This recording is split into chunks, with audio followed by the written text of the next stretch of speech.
आखिर क्यों north America और साउथ अमेरिका के दरमियान मौजूद इस छोटे से ज़मीन के टुकड़े को दुनिया का सबसे खतरनाक तरीन हिस्सा माना जाता है। हर साल हज़ारों लोग इस इलाके को पार करने के चक्कर में अपनी जान से हाथ धो बैठते हैं। Beginning of the journey through 66 miles of thick jungle.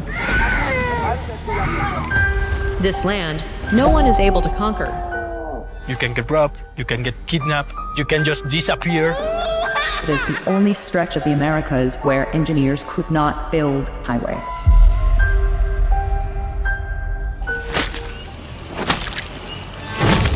ये हैं नॉर्थ अमेरिका और साउथ अमेरिका, जो एक दूसरे से जुड़े हुए हैं एक पतले से जमीन के टुकड़े एरियन गैप की वजह से। आखिर इस 100 मीटर की एरिया में ऐसा क्या है कि इसे दुनिया का सबसे खतरनाक तरीन हिस्सा माना जाता है और पिछले 100 सालों में सिर्फ 6 या 7 बार इस इलाके को किसी कार या जीप से क्रॉस करने की कोशिश की गई, मगर वो सब भी नाकाम रहे। और बेहद पैसा और टेक्नोलॉजी होने के बावजूद आज तक इस एरिया में कोई भी रोड या फिर रेल नेटवर्क क्यों नहीं बनाया जा सका। चलिए इन सब सवाल के जवाब जानते हैं हमारी आज की इस वीडियो में। 21st सेंचुरी एक ऐसा दौर है जहां हर मुल्क के पास ही पैसा और टेक्नोलॉजी मौजूद है, लेकिन इस एरिया में डेवलपमेंट को रोकने के लिए 4 ऐसे रीजंस मौजूद हैं जिनसे निपटना बहुत ही ज्यादा मुश्किल है। चलिए one by one in reasons को डिस्कस करते हैं। पहला जो रीजन है वो है खतरनाक मौसम, क्योंकि ये एरिया इक्वेटर से कुछ ही 100 किलोमीटर दूर है, तो यहाँ का मौसम काफी गर्म होता है और इसके साथ ही नॉर्थ और साउथ में अटलांटिक और पैसिफिक ओशन भी मौजूद हैं, जिसकी वजह से यहाँ ह्यूमिडिटी या नमी बहुत ही ज्यादा हाई होती है। इसके अलावा इस इलाके में इंतहाई घने जंगलात पाए जाते हैं, जिसकी वजह से यहाँ तकरीबन सारा साल ही बारिशें होती रहती हैं और यहाँ अक्सर फ्लैश फ्लड्स आते रहते हैं। बारिशों, फ्लड्स और नमी की वजह से यहाँ कोई भी इंफ्रास्ट्रक्चर बिल्ड करना मुश्किल है, क्योंकि चाहे सीमेंट हो, एसफाल्ट या फिर कंक्रीट, इनको खुश्क होने के लिए एक ड्राई वेदर की और ड्राई एनवायरनमेंट की जरूरत होती है। अगर बात करें दूसरी वजह की तो वो है यहाँ का डेंजरस एनवायरनमेंट।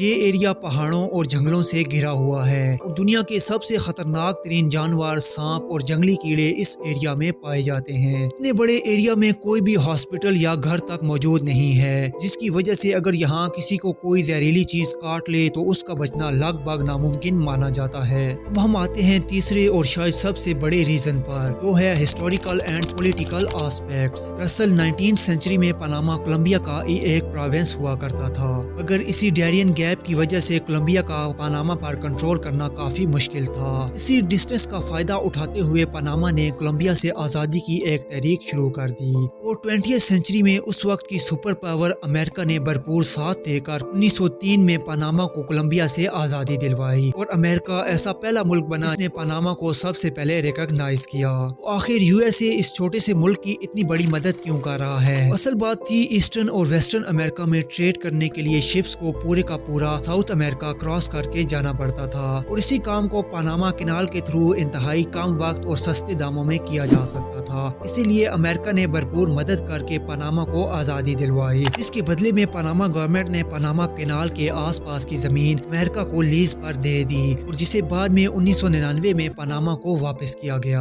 आज इस पनामा कैनाल के थ्रू दुनिया की 6% ट्रेड होती है। अमेरिका और चाइना इसका भरपूर इस्तेमाल करते हैं और यही वो कैनाल है जिसकी वजह से अमेरिका को दूसरे ममालिक तक ट्रेड करने में बहुत ही ज्यादा फायदा होता है। अब अगर वापस डेरियन गैप की बात करें तो ये कोलंबिया और पनामा के दरमियान वाक़ है और कोलंबिया अपने ड्रग कार्टेल्स की वजह से पूरी दुनिया में बदनाम है। पूरी दुनिया में सबसे ज्यादा कोकेन कोलंबिया में बनती है, यहाँ से फिर साउथ और नॉर्थ अमेरिका में स्मगल होती है। तो इसी डेरियन गैप की वजह से इन स्मगलर्स को समंदर का रास्ता इख्तियार करना पड़ता है। यहाँ अक्सर पनामा के कोस्ट गार्ड्स इन स्मगलर्स को रंगे हाथों पकड़ लेते हैं। दूसरी तरफ अमेरिका को इस बात का डर है कि अगर इस एरिया में कोई रोड या फिर दीगर इंफ्रास्ट्रक्चर डेवलप हो गया तो ये स्मगलर्स बाआसानी ड्रग्स को मैक्सिको और फिर अमेरिका तक स्मगल कर सकते हैं। इसीलिए अगर पनामा और कोलंबिया इस एरिया में कोई डेवलपमेंट करने का सोचते भी हैं तो अमेरिका इन पर मुकम्मल तौर पर बैन लगा देता है और यहाँ पर कोई भी डेवलपमेंट होने नहीं देता।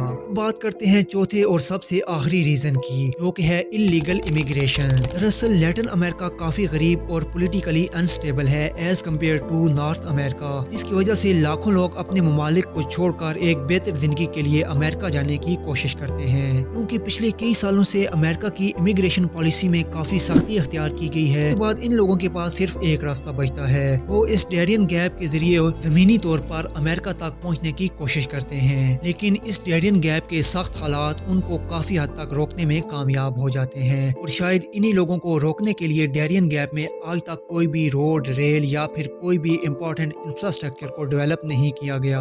ये तो थे कुछ ऐसे रीजन जिनकी वजह से आज की इस एडवांस दुनिया में भी डेरियन गैप में कोई भी ऐसा इंफ्रास्ट्रक्चर डेवलप नहीं किया गया। अगर आपको वीडियो पसंद आए तो वीडियो को ज्यादा से ज्यादा लाइक करें और इस चैनल को लाजमी सब्सक्राइब करें, क्योंकि आपके लिए तो ये फ्री है लेकिन हमारे लिए ये सबसे बड़ी मोटिवेशन है। तो चैनल को लाजमी से सब्सक्राइब करें। मिलते हैं आपसे अगली एक इंटरेस्टिंग वीडियो में, तब तक के लिए गुड बाय।